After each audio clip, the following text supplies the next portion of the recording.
we have discovered that we're more resilient than we thought.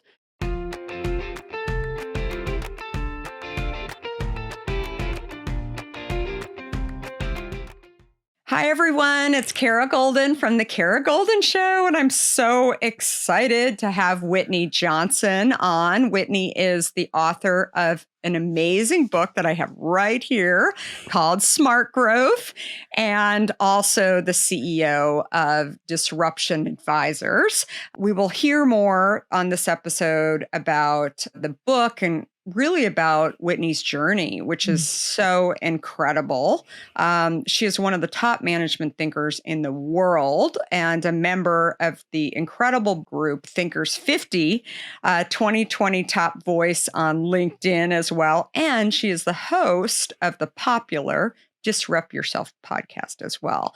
And if that isn't enough, she is also the co-founder of the Disruptive Innovation Fund with the late Clayton Christensen. So I want to hear more about that as well. And like I said, we will be discussing her brand new book, which is so good. It's already a Wall Street Journal and USA Today bestseller called Smart Growth: How to Grow Your People to Grow Your Company. So welcome, Whitney. Thank you, Kara. And I have to say, I am the proud drinker of Hint water. I love your water. So me too. It's so yummy. And especially when you're doing interviews and your throat gets a little dry, it's nice to have one here. So first of all, the book, congrats. Really excited. Whitney and I have known each other for a while, so I feel like it's an opportunity to talk to an old friend. So I'm really thrilled to have her here. So let's talk about your incredible journey first. Talk to me a bit about like the highlights in your career. Where did you come from? What, how did we get Whitney today? Right. I actually started as a music major. I graduated in music from college and had gotten married and made my way to New York with my husband, who was getting his PhD at Columbia in microbiology. And we needed food on the table. And so I was the designated go put food on the table person.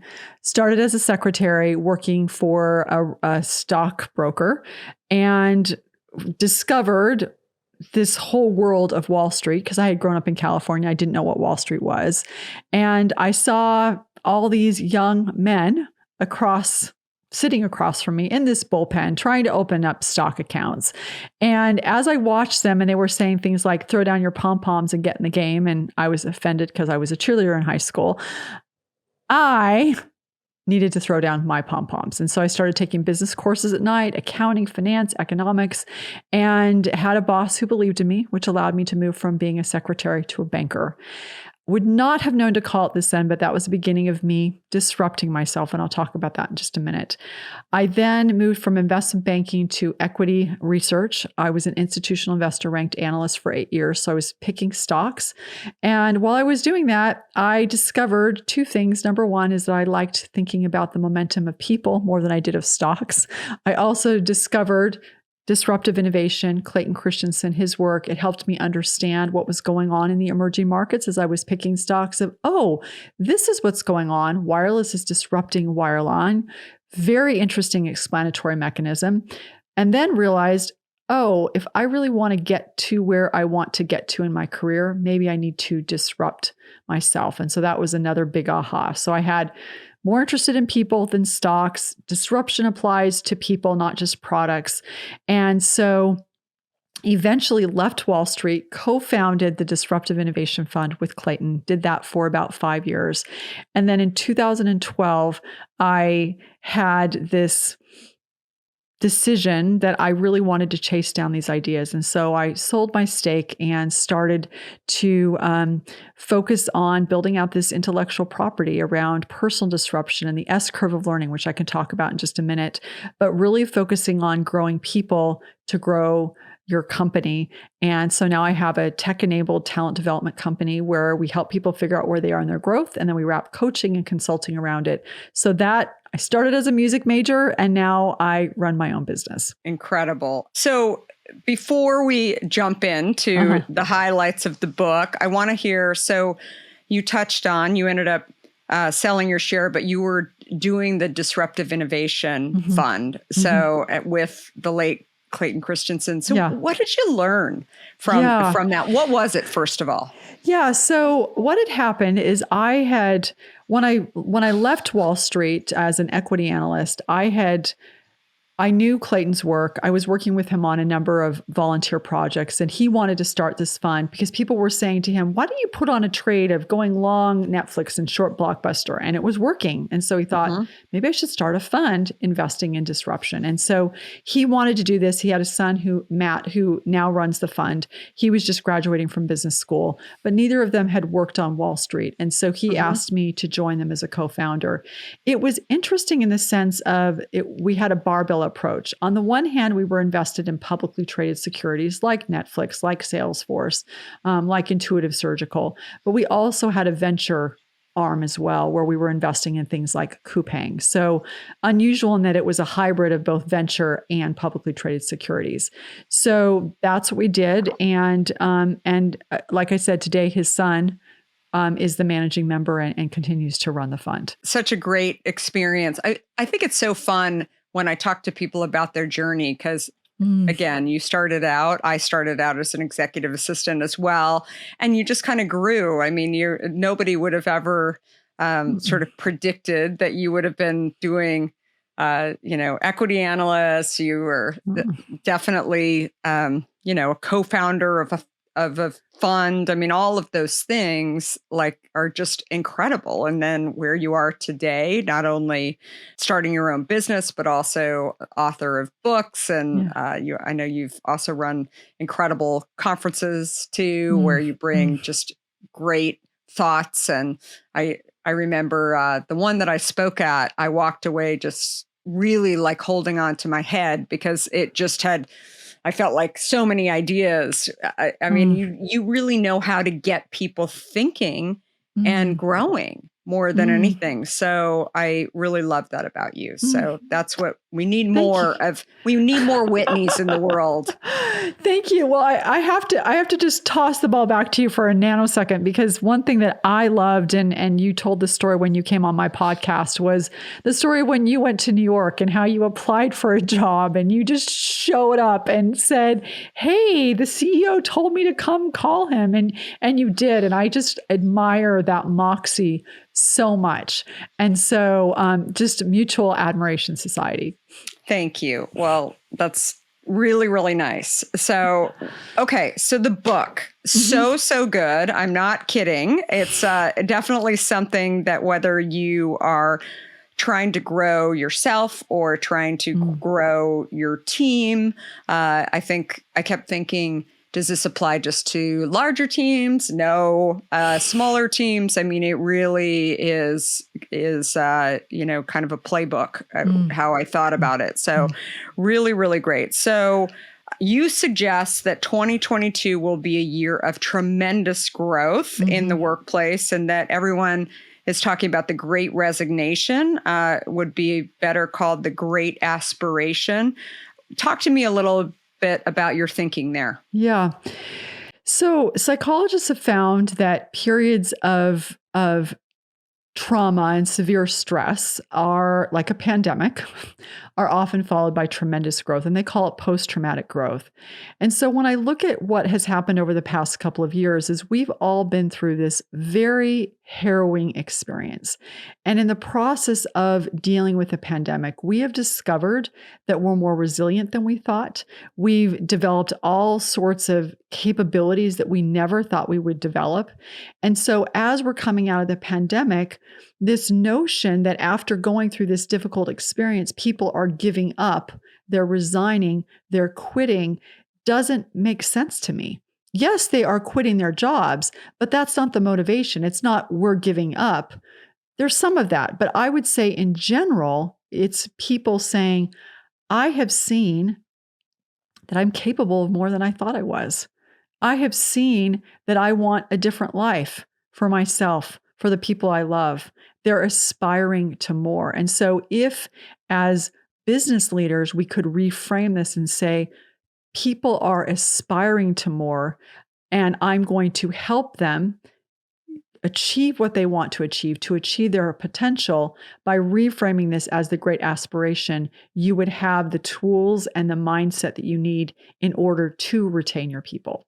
Really powerful, right? And I think that the problem is instead people are just trying to save their people, right? It's not really about money either, I think, for people. I was just talking to somebody the other day who was thinking about resigning, not because he's unhappy, but because he feels like he could be doing more. Right. And which I thought was really interesting. And he was trying to figure out how he could suggest like a flex time where he could, on the up and up, really talk about some other stuff that he's really thinking about and exploring. So I think more and more people are just trying to find great people. Right. So I think that the world will also be shifting in the direction of maybe 2 years ago, they wouldn't have even looked at doing sort of different types of work. But I think today people are definitely trying to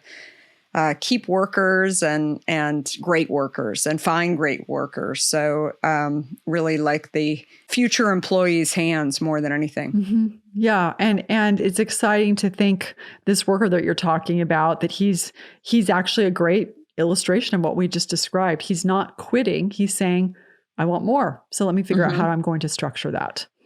Definitely. So, okay. So I totally believe that so many are rethinking this right now and figuring out what they think they need to grow. I think like that's the thing that so many are still trying to kind of understand about themselves. But what is the first step?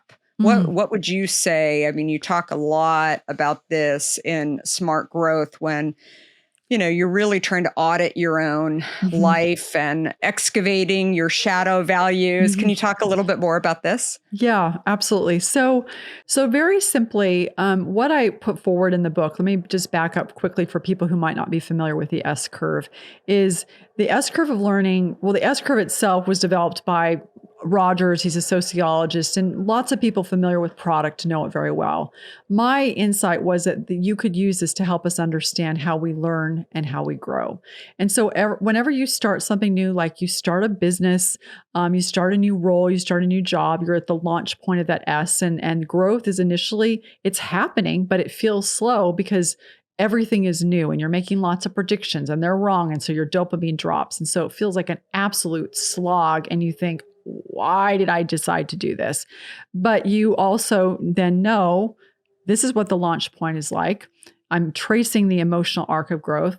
It's going to feel slow. So then you move into the sweet spot, and the experience that people are having is, oh, I'm starting to figure it out. I'm feeling this sense of it's hard, but not too hard. It's easy, but not too easy. You feel exhilarated. All of your neurons are firing. Hold on. People are beeping at me. Let me shut this down. I apologize. All of your neurons are firing. And so you have this experience of growth is fast and it feels fast. So this is a steep part of the S. And then you get to mastery where you figured everything out. You know exactly what you're doing, but you're no longer learning. You're no longer getting dopamine. And so you're bored. And so that plateau can quickly become a precipice. So you've got the launch point, the sweet spot, and the mastery. And that growth cycle, once you understand what it is, you understand slow and then fast, and slow is how you grow. It's very simple, very visual, and therefore useful. You can increase your capacity to grow because you know the experience that you're having throughout your growth. Now, to answer your question, launch point. When you're there, you've got to make a decision. I'm on this new S curve. Maybe I chose to be here. Maybe I'm stranded on this new S curve. I've got to decide, do I want to stay here or not? And so in trying to make that decision, you ask yourself questions like, do I believe that I can be successful here? And if I don't believe it yet, do I believe that I can be successful? You ask yourself questions like, is this in sync with my identity? Is this in sync with my purpose, etc.? And if all those questions are yes, then you probably will stay longer and start to collect data and ask yourself, can I be successful here? Now, to your question about shadow values, one of the things you've got to figure out is you might say to yourself, I absolutely want to be on this curve, But you've got to now figure out, what are you doing to help yourself move along that curve? And what are you doing to hinder yourself? So, for example, I want to be a manager. I want to manage people. That's something that a lot of people want to do. How do you know what your shadow values are? Is if you say, I want to be a manager, and you look at your day and you have 10 things that you want to get done today. And all 10 of those things on your list are all about tasks, and not a single one of them is about the people on your team. You probably got a shadow value.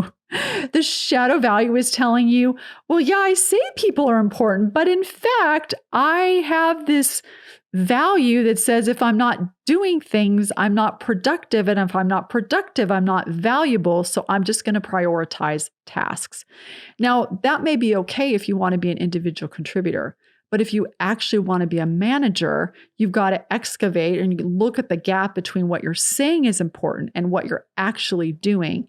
And then you start to course correct of saying, all right, I've been very effective, but if I want to be a manager, maybe on my task list, I need to have at least one or two things that's people related. Start to close that gap. That gives me the momentum that will allow me to move into the sweet spot of being the manager that I want to be. So name an example. Like, how do you shift that when you're looking at your list and you've got tasks, no people? What is an example? Yeah. So one of the things that I will do, by the way, task-oriented person standing, raising her hand right now, is I will say, I will do a couple of things. Number one is that when someone interrupts me when I'm busy doing my tasks, I will add the fact that I spent 15 minutes talking to that person and put it on my list and add that I just did it, so that I can get the dopamine hit of doing something that I have said is important and valuable, and I'm giving myself credit for doing it.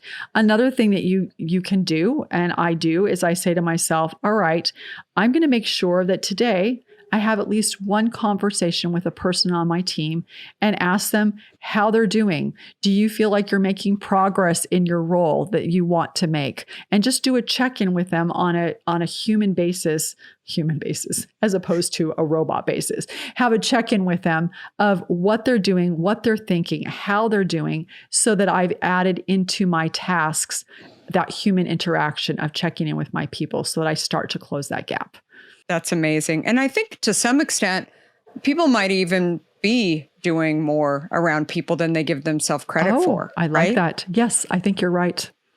I think that is something to kind of look at, how much you value the people and kind of the group that you're creating. Now, what about if other people in your organization are not on the same page as you are in terms of, you talked about getting you to that manager level. They don't believe that you can. I mean, what is your advice there? Yeah. So the way I think about this, Kara, is that when you want to do something new in your organization, whether it's a promotion or you want to move to a new role into another department, when you're making that call of, I want to jump to a new S curve, I want to disrupt myself and do something new, by definition, you are asking your current boss and potentially your future boss to also disrupt themselves, to also jump to a new S curve.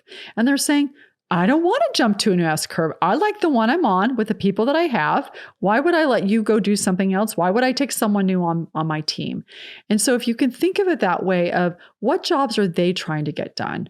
And how do I pack a parachute for them so that when they jump off this S curve by hiring me or letting me go, it will feel safer to them. Things like, here's why it's not just helpful for my career, but here's why it will be useful for you and your career and your team. And here's what I'll do to help you find a replacement. And here's why strategically this will be good for the business, for me moving around. So remember that when you want to do something new, you are asking the person across the table from you to also do something new. So how can you pack a parachute so it feels safer for them to do that? I love that. You have my brain spinning now as you're talking about this. So it's such great advice and thoughts for sure, not only for myself or kind of connecting the dots along the way, that of my own journey and things that I've done, things that I haven't done, for sure. It's fun to look back on that and thinking just overall about what I know about leadership. So, and your book, like I said, is just absolutely incredible. So we're going to switch gears a little bit. One of the things that I love to talk about is on the show is your journey. I only have incredible guests that I know have great stories or, allow themselves to be vulnerable about, hey,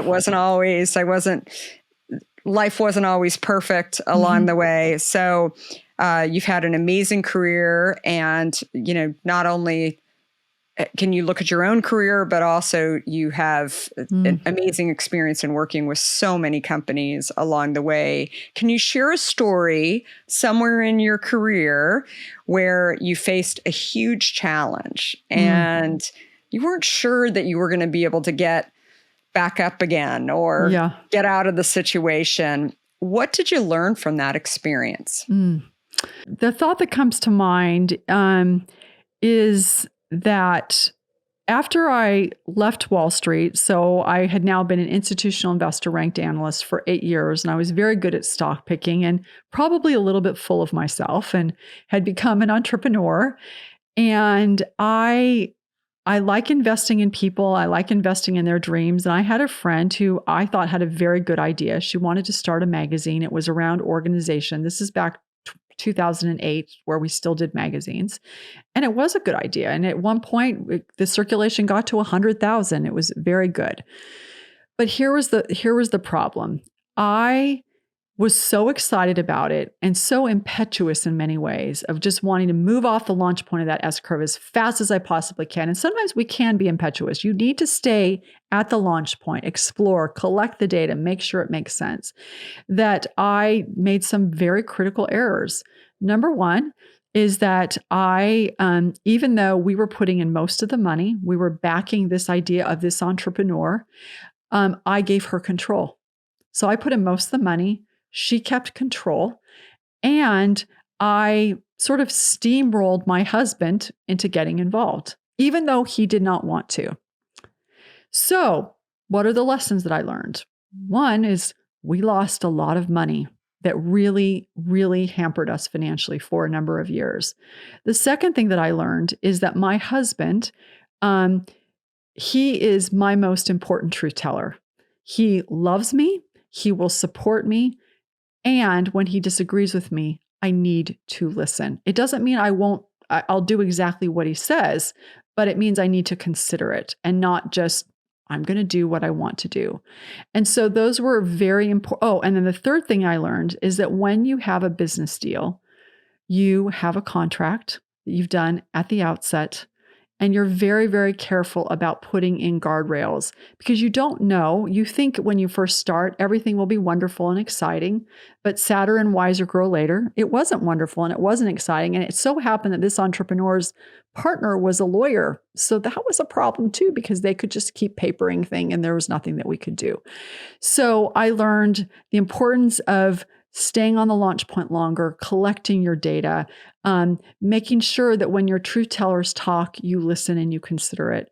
And number three, when you go into a business transaction, no matter how well-meaning everybody is at the outset, it is very, very important that you must do the tough work of having the conversation of what this is going to look like, and then put it on paper, and so that all parties are protected. I couldn't agree more. I also have counseled many entrepreneurs too, that sometimes when you're putting your company together, having actually a whole different firm, a whole different attorney look at this from you as an individual perspective and what risk is there, because so often you're doing things like setting up an LLC or whatever for the company, but they're not really looking at sort of the situation and the risk, if things do go bad or something happens along the way. And I would say that I'd say probably over 90% of entrepreneurs that I talk to never have even thought about having, a separate attorney really looking out for you. Mhm. It seems obvious, but it's not. Definitely. Right. Because No, it's not. you're in the throes and it's so exciting. And so here's the lesson applied is that in my current business disruption advisors, I have a business partner. Mm-hmm. We worked together probably for 3 to 4 years, just as sort of on a contractor basis, testing, making sure we could work together. And once we were ready to become partners, we spent 1.5 years on the contract because it allowed us, and it was amicable, but it allowed us to do that back and forth and have those conversations and really be thoughtful about what that agreement would look like. Because as you know, well, partly because you're married to your business partner, but it's easier to get a marital divorce than it is a partnership divorce. So it's important to do that work up front. And now we've got a great partnership, but we did the work up front.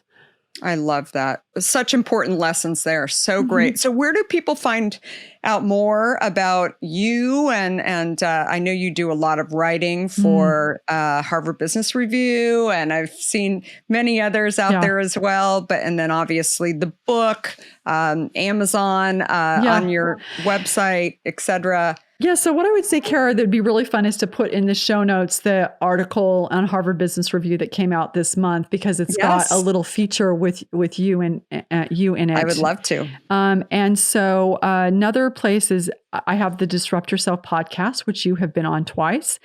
And also you can order Smart Growth anywhere books are sold, whether it's on Amazon or your local bookstore. Terrific. And thanks everybody for listening to this episode. Please subscribe to the Kara Goldin Show so you can not miss out on amazing guests like Whitney, and you can hear so many stories, lessons. This has just been an incredible episode for sure, Whitney. So thank you so much for coming on. And definitely everybody give 5 stars. Those help a lot the algorithms for sure.